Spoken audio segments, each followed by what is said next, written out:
सुप्रभात. Good morning dear students. Welcome back in your Hindi class. I hope you all are fit and fine.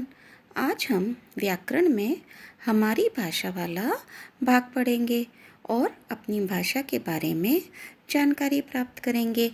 Children, ये चित्र देखिए. आपको इस चित्र में माँ अपनी बेटी के साथ बात करती हुई दिखाई दे रही है. क्या ये देखो पिंकी, ये तुमसे बात करना चाहते हैं. चिड़िया ची ची कर रही है. पिंकी अपनी माँ को कहती है, लेकिन माँ मुझे इनकी बोली समझ नहीं आती. बिल्ली म्याऊं म्याऊं कर रही है, चिड़िया ची ची कर रही है. तो पिंकी अपनी माँ को बोल रही है कि मुझे इनकी बात समझ में नहीं आ रही है. बच्चों, पशु पक्षियों की अपनी बोली होती है जिसे वे ही समझ सकते हैं. हम उनकी बात नहीं समझ पाते क्योंकि पशु पक्षियों की बोलियां या आवाज़ें होती हैं, भाषा नहीं. जबकि हम लोग अपनी बात को भाषा द्वारा बोलकर या लिखकर बता सकते हैं. तो इस प्रकार जिसके द्वारा हम अपने विचार दूसरों तक बोलकर या लिखकर पहुंचाते हैं और दूसरों की बात समझते हैं, वही भाषा है.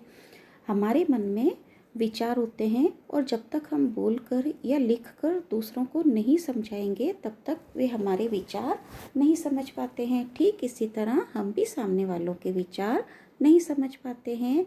यही विचारों का आदान प्रदान भाषा कहलाता है. अब हम जानते हैं भाषा के रूप. भाषा के दो रूप होते हैं, मौखिक भाषा और लिखित भाषा. जब हम बोलकर अपनी बात समझाते हैं तो वो होता है मौखिक रूप और लिखकर समझाते हैं वो होता है लिखित रूप. इस चित्र में देखिए, दो बच्चे आपस में बात कर रहे हैं. तो जब हम बोलकर अपनी बात दूसरों तक पहुंचाते हैं और सुनकर समझते हैं तो यह भाषा का मौखिक रूप होता है. राइट. लिखित भाषा, जब हम लिखकर अपनी बात कहते हैं और दूसरा उसे पढ़कर समझता है तो यह भाषा का लिखित रूप होता है. राइट चिल्ड्रन, कभी कभी हम संकेतों द्वारा भी अपनी बात दूसरों तक पहुंचाते हैं, लेकिन इन संकेतों को हम भाषा नहीं कह सकते हैं. आइए अब भारत की प्रमुख भाषाएं जानते हैं. राज्य और भाषा, जैसे गुजरात में गुजराती, पंजाब में पंजाबी, असम में असमिया और उड़ीसा में उड़िया भाषा बोली जाती है.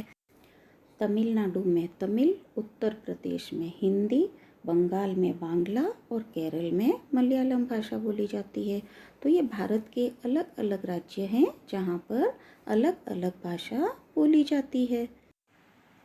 हर भाषा को लिखने के लिए कुछ चिन्ह निश्चित होते हैं.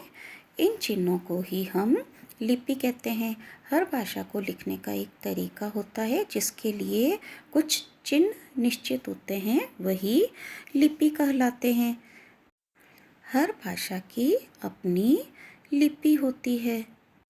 कुछ भाषाएं और लिपियां इस प्रकार है, जैसे हिंदी देवनागरी, अंग्रेज़ी रोमन, उर्दू फारसी और पंजाबी गुरुमुखी. इन भाषाओं की ये लिपियां होती है. सो चिल्ड्रन, इसमें हमने यह जाना कि हम अपने विचार भाषा द्वारा एक दूसरे तक पहुंचा सकते हैं.